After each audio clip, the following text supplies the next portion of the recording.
আপনি কি নিজের সন্তানকে পড়াশোনা করিয়ে শিক্ষিত করে তুলতে চান, যাতে আগামী দিনে সে একটি সুন্দর ভবিষ্যৎ পায়? তাহলে এখনই সেসব বন্ধ করে সন্তানের হাতে একটি বন্দুক তুলে দিন এবং তাকে বলুন সন্ত্রাস চালাতে ও নিরপরাধ মানুষকে হত্যা করতে। তাহলেই হয়তো আগামী দিনে সবচেয়ে নিরাপদ ভবিষ্যৎ সে পাবে।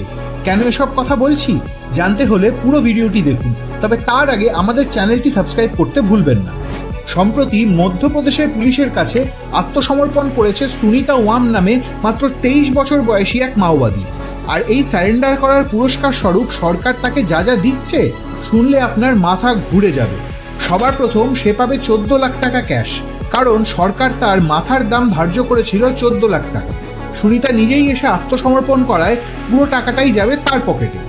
এ বাদেও তাকে 20 লাখ টাকা দেওয়া হবে বাড়ি বানানোর জন্য জমি কেনা বাবদ। সেই সঙ্গে থাকবে 1.5 লাখ টাকা ক্যাশ সেই জমিতে বাড়ি বানানোর জন্য।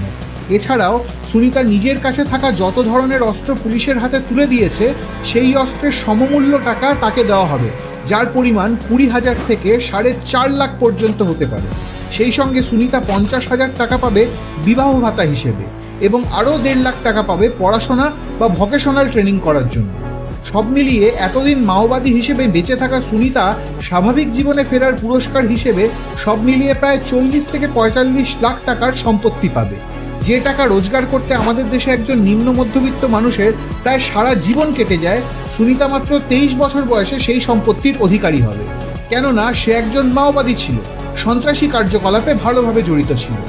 এরপরও অনেক ছেলে মেয়ে ও তাদের বাবা মা স্বপ্ন দেখেন শিক্ষিত হয়ে অনেক টাকা উপার্জন করা। সততা আগলে সফল হওয়ার স্বপ্ন দেখে মশকরা আমরা নিজেদের সঙ্গে করছি না সরকার আমাদের সঙ্গে করছে? এই প্রশ্নটা থাকবে দর্শকদের কাছে। কমেন্টে আপনাদের মূল্যবান মতামত জানাতে ভুলবেন না। দেখা হচ্ছে পরের ভিডিওতে।